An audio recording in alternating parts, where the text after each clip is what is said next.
আসসালামু আলাইকুম। বিশেষ করে কিছু নাই, আপনারা সবাই জানেন কি হয়েছে।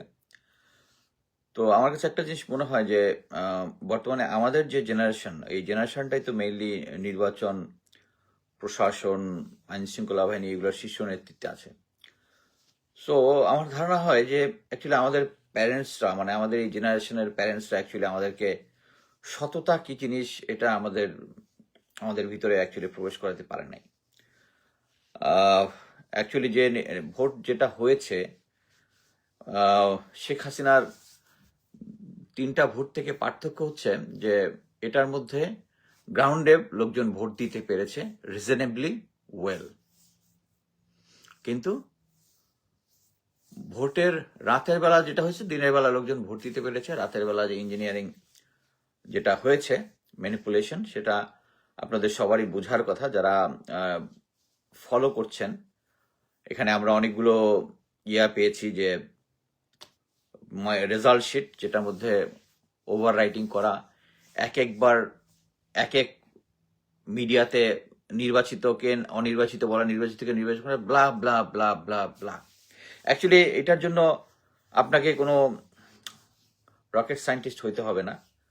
বাট আমাকে সে যেটা মানে একটু কষ্ট দিয়েছে সেটা হচ্ছে যে আমি তো বিএনপিকে সাপোর্ট করতাম, বিএনপির প্রেজেন্ট সিচুয়েশন থেকে চলে আসছি এবং এখনো বিশ্বাস করি যে দেশের জনগণ অ্যাকচুয়ালি ইন্ডিয়ান হেজিমনি, যারা ভারতের সাথে চুক্তি করে এসছে, যারা 59% ঋণ খেলাপিকে দিয়েছে, যারা আওয়ামী লীগ চলে যাওয়ার পর গ্রাউন্ডে চাঁদাবাজি করেছে, তাদেরকে ভোট দিবে না। এবং যখন লোকজনকে ভোট দেয়, আমি ভোটদার যারা যারা দাঁড়িপাল্লায় ভোট দিবে তাদেরকে আটকে দিয়েছে, দিতে মানে যাতে না যেতে পারে ভোট দিতে, সবকিছুই। বাট ফাইনালি যেটা হয়েছে, আমার কাছে খুব জিনিসটা অবাক লাগতেছিল যে আমি সেনাবাহিনী নিয়ে আশঙ্কা প্রকাশ করেছি এবং দ্যাট ওয়াজ জেনুইন, এবং শীর্ষ নেতৃত্ব নিয়ে করেছি, জুনিয়র অফিসারদের নিয়ে করি নাই। তারপরেও শীর্ষ নেতৃত্ব অ্যাকচুয়ালি খুব শীর্ষ নেতৃত্ব খুব সাপোর্ট করেছে এই ইয়াটা ঠিক করার জন্য। এটা আমার খুব অবাক লাগছে যে শীর্ষ নেতৃত্বর এরকম করার কথা না, কেন করতেছে? এটার কারণটাই হচ্ছে ফাইনালি যেটা রেজাল্ট নিয়ে যেটা করেছে। আমি যেটা জেনেছি যে যারা যারা বিভিন্ন কেন্দ্রে, তো জামাতের ছিল, কি বলে, 11 জোটের যে যারা ছিল ওখানে এজেন্ট, তাদের কাছে তো ওখান থেকে রেজাল্ট সাইন হওয়ার পর যে রেজাল্টটা তারা যাওয়ার আগে তো সবাই সাইন করেছে, ওটার একটা কপি ওদের কাছে আছে। তারপরে এটা তারা ইলেকশন কমিশনে পাঠিয়েছে। ওদের রেজাল্টের সাথে, মানে গ্রাউন্ড থেকে যেটা পাঠিয়েছে, এদের সাথে মিল নাই। এটাই কোনো জায়গা থেকে হয়তো প্রসেস হয়েছে। এনিওয়ে, মানে আমি শেখ হাসিনার 17 বছর, তারপরে 1.5 বছর, প্রফেসর ইউনূস খুব হাসি হাসি দিয়ে সবাইকে জানিয়ে দিলেন যে তিনি একটা ভালো নির্বাচন করবেন। তিনি একটা ভালো নির্বাচন করেন নাই। জনগণের ভোটের যে লক্ষ্য, যেটা এটা প্রতিফলিত হয় নাই।